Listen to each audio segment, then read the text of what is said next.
Wow, mga kabay, ito yung ulam ko ngayon, tanghalian mga kabay. Yan, napakasarap ito mga kabay. Mm, Talagang sarap ito yung ulam mga kabay.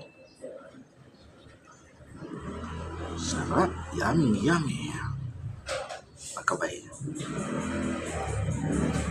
Saka masarap dito mga kabay sa yung nag-inuman, pulutan, talagang ito yung pinupulutan nila.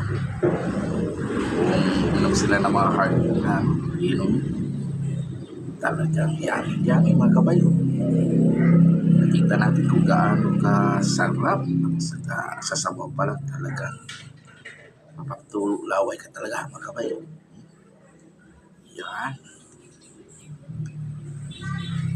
Yan, yummy mga kabay.